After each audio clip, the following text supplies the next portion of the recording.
at all. His only solace lay in the fact that Kasame seemed to be toying with him. Had he tried to finish him off from the get-go, he wouldn't even have the chance to regret his actions now. Now, flat on his back legs pinned by a heavy piece of coral, he could only wait for the mistress of demise to take him. Kasame was bound to find him sooner or later under this rubble. Oh, speak of the devil. There you are. Kasame chuckled as he materialized within the gloom, hoisting Simhata high. I think you've earned this much. I'll finish you off with my best technique. Before his very eyes, the strange blade began an even stranger transformation, wrapping itself around its master, spiky tongues of metal obscuring the fishman from sight. Well, at least he's only focused on me. Then, as though summoned by that very thought, a shape resolved itself in the murky blackness. Naruto tensed, resolving himself to meet death with a smile as the last of his oxygen left him. Determined to meet death without flinching, he wasn't expecting a hand to touch his cheek. Not the rough shark skin of Kasame or Simhata, it was instead a woman's touch that roused him. What? Baffled, he barely managed to raise his head. A halo of orange hair wafted before his vision in the water, bright eyes staring back at him. Nami? What was she doing here?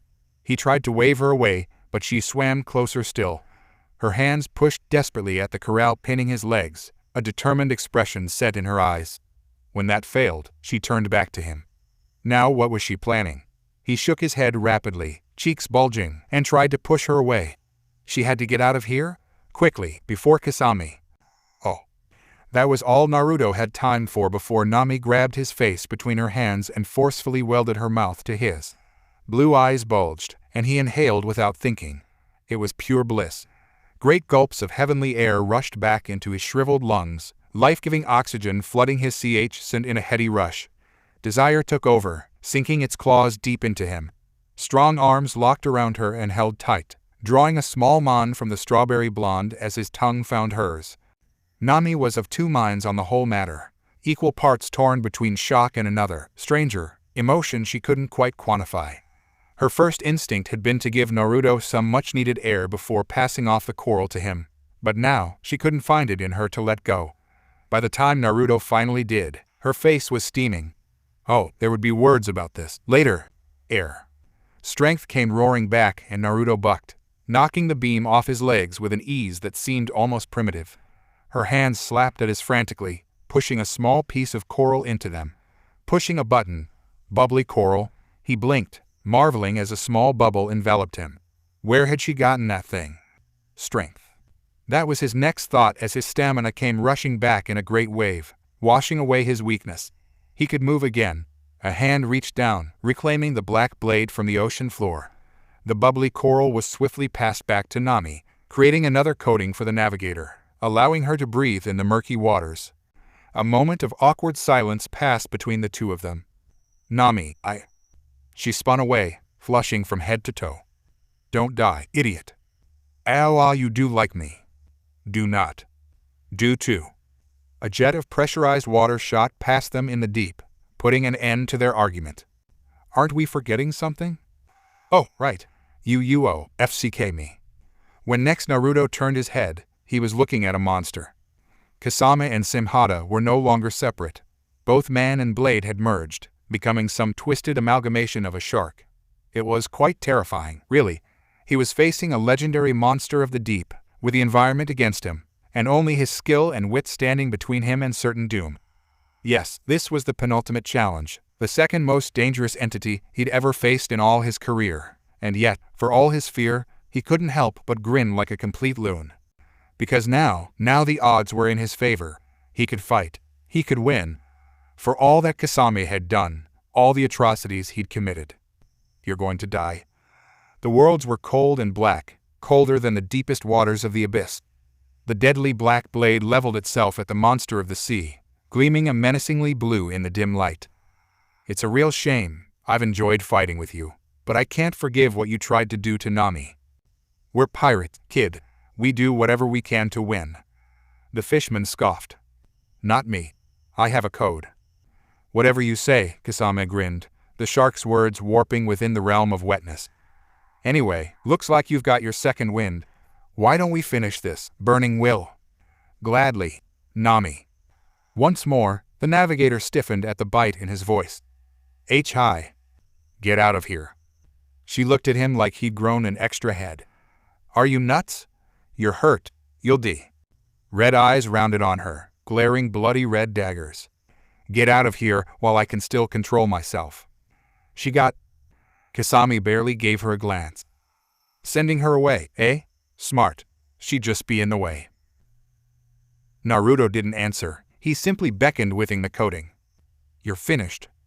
With a cackle, the legendary monster of the sea raced forward, howling to end it, and found himself facing a pair of clenched fists.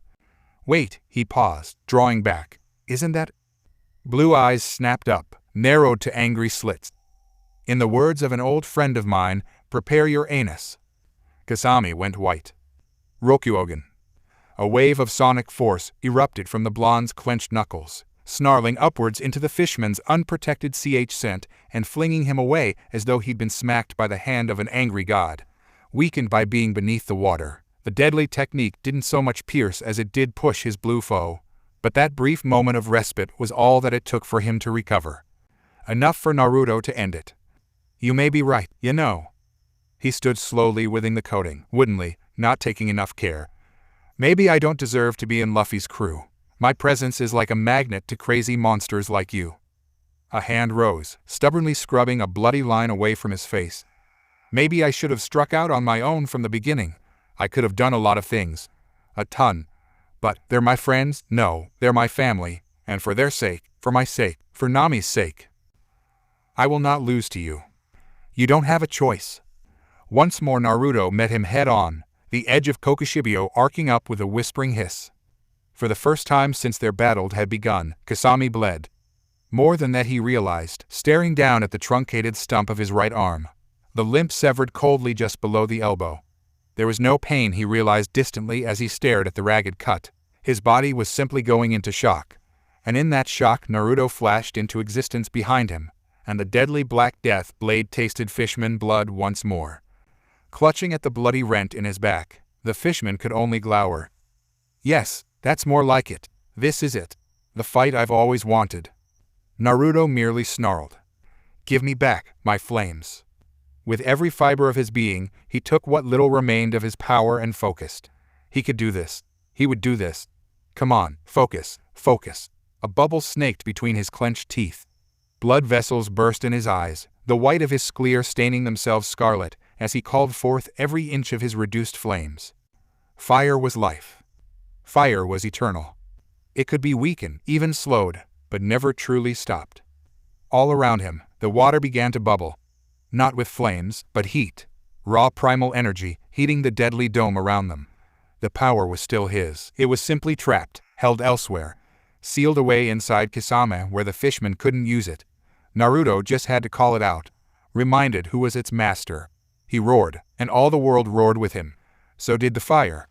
Temperatures skyrocketed, the once cool water becoming now warm, then warmer, bubbling, boiling. Kasame balked, hissing in discomfort. What? Stop! He streaked forward through the boiling water, lashing out with a fin. I said stop. What the hell are you doing? Naruto only pulled stronger, the temperature spiking to inhuman degrees. It's over. With a final howl, the watery dome collapsed with a loud splat, shriveling up into harmless steam. Deprived of his natural advantage, Kasame fell, and in the same instant Naruto's hand closed around his throat, fingers wrapping squeezing with a vengeance. There was a moment of dreadful, dead silence as the fishman processed this, the terrible mistake, realizing exactly what was about to happen. He tried to struggle, and found himself impaled for his efforts. That black blade pierced his stomach as effortlessly as one would cut open a waterlogged corpse, erupting out his back in a shower of bloody entrails. I have blundered. That was his last thought before Kokushibyo found his head. It was a swift death, all things considered. He barely even felt the pain, grinning toothily as the rest of his body tumbled away, the headless corpse striking the palace floor with a wet smack. Well, sit, you're just too much for me. Burning Will glanced at the corpse and sent it ablaze, wheezing softly. Pain fl secured to life in his St. Ace, I hope I'm living up to your legacy. I really do. But I'm so tired I need to rest. Naruto stood there a moment, swaying on his feet, smiling as the full of his being his power flooded back into him. Unfortunately, his body chose that very moment to finally give, knees buckling beneath him like a wet bag of sticks. His forehead kissed the ground with a dull thud, all the world spinning around him like a merry kaleidoscope. Distantly, he thought he saw Nami's legs running toward him. A gusty breath burst out of him with a dry croak of his lips. "Baka, why did you have to overdo it again?" "FYNA," he slurred, yawning. "No more, I'm exhausted, gonna sleep. FR no, wake me when tea's over." He slept for a very long time. "Law, you're a right and proper bastard, you know that?" "Oh really? Just for that snide remark? You get to wait an entire week." "I swear, I am going to charbroil you one of these days. Boo-woot right now?" "Oi, Naruto, why are you looking at me like that? Oi, don't you dare, you're not going to. I'll settle for strangling you, don't you dare run away from me. See Mir, you little sit." Burning Will and the Surgeon of Death. Swap interlude. Finally waking up. In that moment, Naruto almost wished he hadn't. His head spun like a raft in a storm-tossed sea, and his vision wasn't much better. His sole solace came in the form of the soft, verdant grass of the deck against his back. Someone had propped his head up with a pillow. A salt-gray sky teeming with snow spun before him as he forced his eyes open, interposed upon the ever-stoic rigging of the Thousand Sunny. Hooved hands floated before his vision. Oh, scratch that. 4 hooves.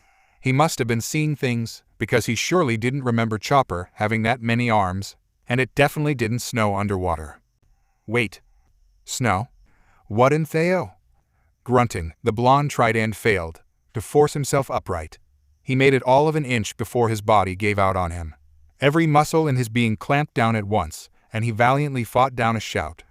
Rather than his atypical strength, he found himself scarcely able to move at all, as if his body had simply shackled itself and tossed away the key. What in blazes? Just how long had he been out? "Ugh, did anyone get the number of that bus?" the young man groaned, shaking his head. "And why is it snowing?"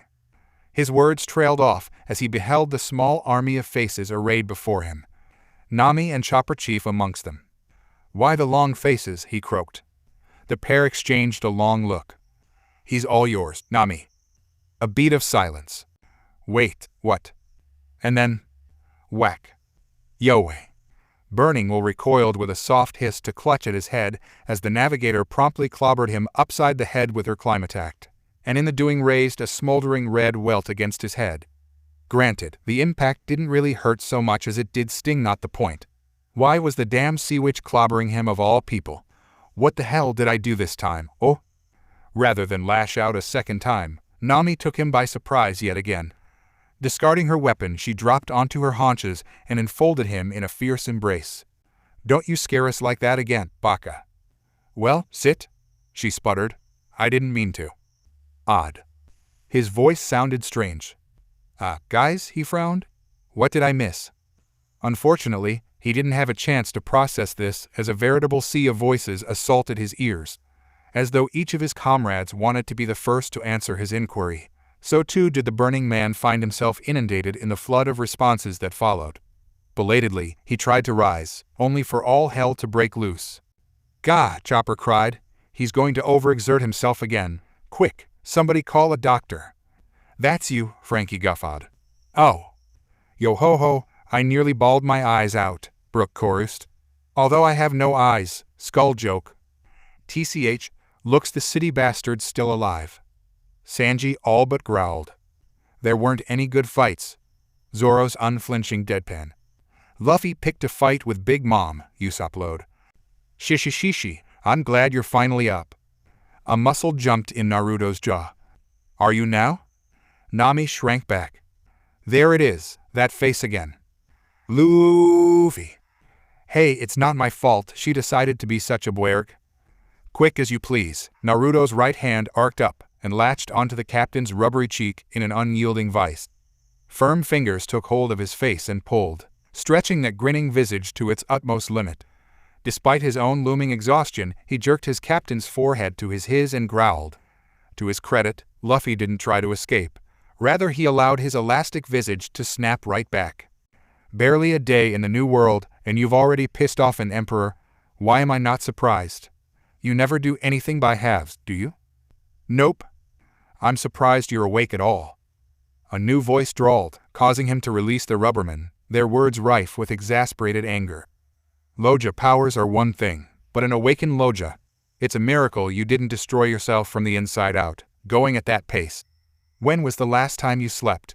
Just what the hell were you thinking? Naruto turned his head and spat. Oh, bite me Trafalgar Law. Wait, Law? Sure enough, the Surgeon of Death stared back at him. Is that any way to address the man who changed your life? He smirked. Saved my? His head cast about wildly, seeking answers and finding none. What are you on about? Well, you weren't waking up, Chopper interjected fretfully, tenting his hooves beneath the blonde's baffled glare. Even after we left Fishman Island, you were barely breathing by the time we got here. We were all getting desperate, you know? When we met Law here, Robin grabbed him and made him, well... What, Robin? Made him do what? At that, he finally registered the strange unease he'd been experiencing for the better part of 5 minutes now. Rather, it finally occurred for him to look somewhere other than the crew, or the meddling Shichibukai whom he wanted nothing to do with. He'd come to regret that unfortunate decision. Hoi. Wait a f-seeking second. Naruto blinked, slowly. He stared down at a slim pair of Hanshi's handsand yet not. These were certainly not his arms. His arms were all muscle and tattoo, skin kissed by years under the harsh, beating rays of the sun. By comparison, these arms looked as though they hadn't seen a good tan in over 2 years. Nay, they seemed pale and deceptively frail, turning them end over end, trying and failing spectacularly to understand what was going on here. His last coherent thought was of Fishman Island, that crippling pain in his CHC. Now this.